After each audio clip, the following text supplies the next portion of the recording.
The article assigned is an interesting piece of research. However, given the brief response described in the assignment, I suggest that focusing your remarks will produce a better learning outcome. I'm going to suggest possible ways you might accomplish that. Please understand that following my suggestions is purely voluntary.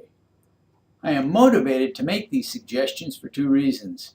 First, I want your work to be deep rather than wide. That is, I want you to reflect and focus rather than skim the surface.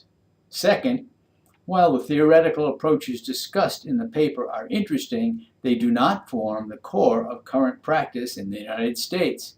Therefore, I would argue that current practice is generally more useful to practitioners.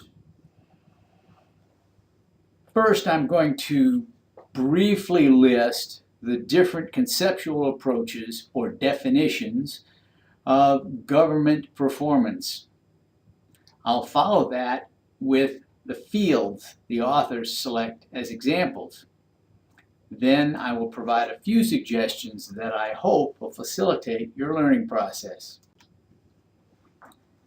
The article presents several alternative performance measurement typologies and briefly discusses their application to budgeting, human resources management, and what the authors choose to term open government.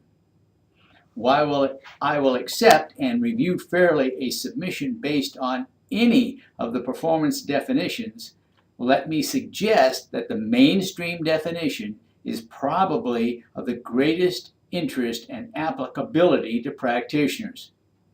Unless any of you have recently taken leave of your senses and are considering doctoral education, a trip to the theoretical ozone may not be the best use of your time. The authors apply the definitions to three topics or fields as listed on the slide. Let me suggest that as practitioners, budgeting and human resource management may be areas of greater professional interest currently.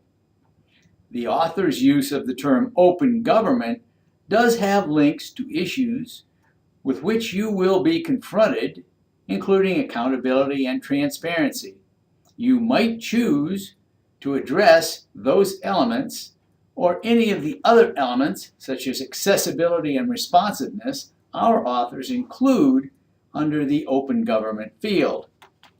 Let me suggest that if you choose to address the open government field, that you select two or perhaps three of the elements rather than attempting to be comprehensive in your coverage.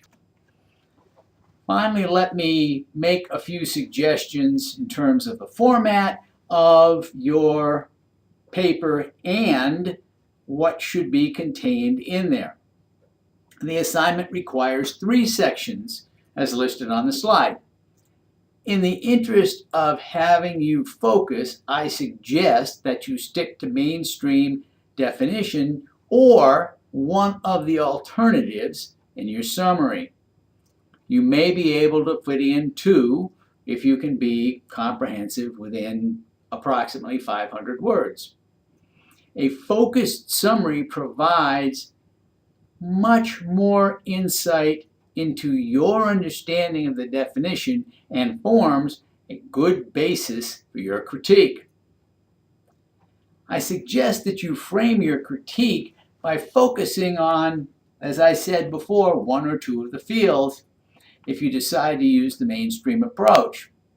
In the alternative, choose among the elements suggested by the authors and focus on these elements of the open government that might include transparency, accessibility, responsiveness, or inclusiveness.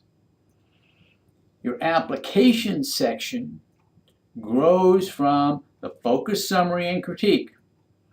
There are certainly valuable lessons that can be extracted from the article. Combining them with elements from your own experience increases the validity of your application of the principles discussed in the first 2 sections to real-world experience and situations.